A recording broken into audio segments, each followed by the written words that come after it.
Hi, I'm Dr. Bertice Berry, and I want to tell you a story. I overheard it was actually a group of teenage girls talking. And if you haven't been around a group of teenagers in a while, you need to, because you're going to learn some things. And you're going to find out some things that we're not teaching. And you're going to find out some things that we are teaching. Anyway, this group of girls were telling one of the girls how they thought she was different. They're like, "You're fun. You're actually like really fun and happy and nice. When we first met you, we thought you were mean." And she said, "I'm shy. I have to warm up to people." And that got me thinking about how much of our own assumptions we bring to somebody else.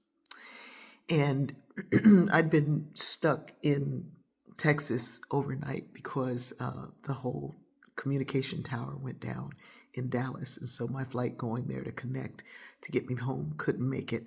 So I was kind of stuck there. So the next morning, I was really tired. I had been standing long and doing all the things, and I was really exhausted. And I was on a super early flight because those are the ones that, well, I needed to get back to be around that group of teenagers anyway. So I get to the airport and I realized that I remembered the distance to the gate was really far and that there's no need for me to try to walk it and then get in and have to work. So I went to find wheelchair assistance.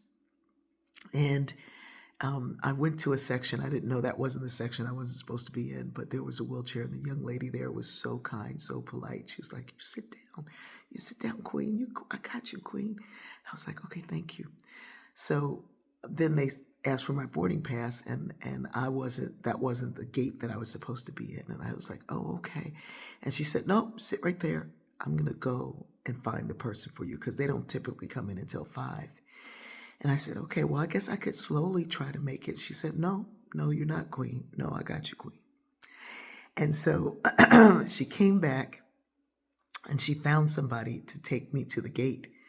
And so since she wasn't going to take me, she came in and she hugged me and kissed me on the side of my face and said, "I just have to hug you and kiss you because there's something about you that just feels like I know you and I need you in my life and I just appreciate you." And I was like, whoa. So I was already going in my purse to get a tip for her because she had gone quite a distance to go find the person to take me when I really wasn't even in the right section. And so I gave her a nice tip and she looked at it. And so this other woman who was going to be assisted to her gate said, "What did she do? You're not even taking her. You're not taking her. You're taking me. You're not taking her. Why is she tipping you?" And the woman said, "Because she is a queen." And she came back and she said, "I need another hug from you." And she just held me and hugged me.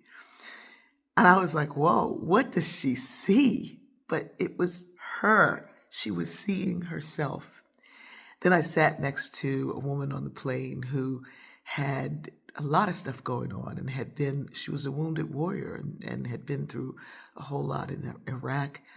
And I mean, it was devastating, but she was not devastated.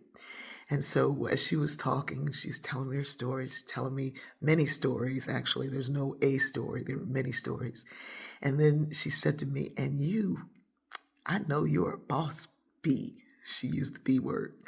And she's like, "I know you're a boss bee. I can tell you don't take nothing from nobody." And I was like, "Well, actually, I take a lot from a lot of people." Like, in fact, I'm supposed to be working right now. It was amazing for me to observe how I was observed by others. And then later in the day, to hear that conversation that answered the question.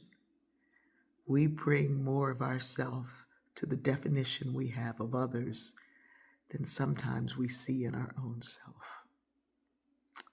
I hope that wakes up something in you. I love you.